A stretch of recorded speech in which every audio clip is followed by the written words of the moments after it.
Oop, let's have a look and see if this works. We don't know, it might not work. Look at all those colours.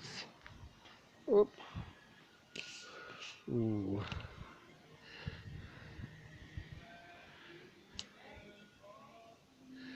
There we are, that's the garden. And the last bit I want to show is this. Oh, oh. You can see the wind there. Let's have a look. Can't quite see the glory of that wall up there that I'm worried about. Up. Hey. That's a Sphinx wall, as Patrick calls it. And then, up.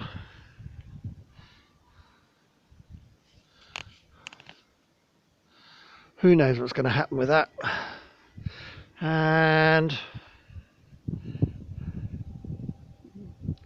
that roof will be repaired or replaced with metal, the metal sheeting shown. And that little aperture on the other building, the Canadian building, is the Pigeonnier, which they replaced exactly as it should be. The local people up at Syracuse, where the storage for the bombs that the Nazis brought here, pending the rockets being launched from here, the V2s. They launched the V1s, the V2s were never launched, but they did put the launch pads for them. The stockage for it, the blockhouse up at Syracuse, was well known to the English intelligence, and of course they had to destroy it in 1944. Even though the war was ending, Hitler had a desire to wreak revenge on the UK for standing against him, and that's why he sent those dreadful bombs over, those awful V1s and V2s that had no military significance at all, but had so much civil disturbance that they did.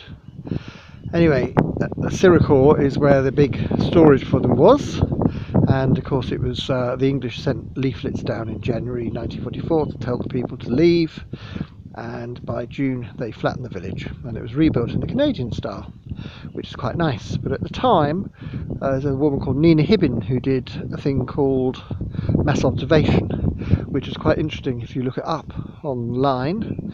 And Nina Hibbin had to do things like go into the shops in 1940 and say 20 woodbines please, shame about the fall of France, and judge the reaction.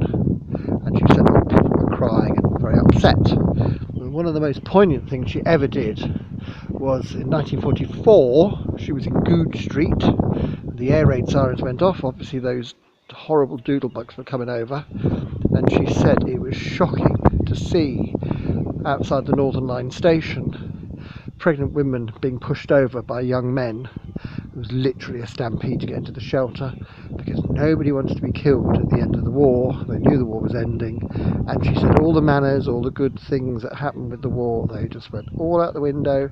And she said, I saw a pregnant woman with a pram and she literally was pushed over, and literally the guy walked over her to get into the shelter, get into the station. And that's what war does, isn't it? That's what war does to people after all those years. I know it's heavy, but I think it's very poignant to remember this. And it's a lot of stuff going on the telly here about this. But I'll hold my tongue a little bit because I don't want to get unpopular. And this is a video diary, which is a bit like what Nina Hibbin did. This is how it is for us, and this is how things feel. And things are happening over there.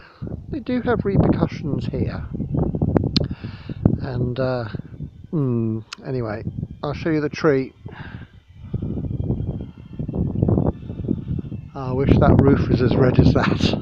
Right, I'm going to try and stop this now and save it and upload it to YouTube, and we'll see what happens. Oh yeah, Paddy says I need to cut this one down.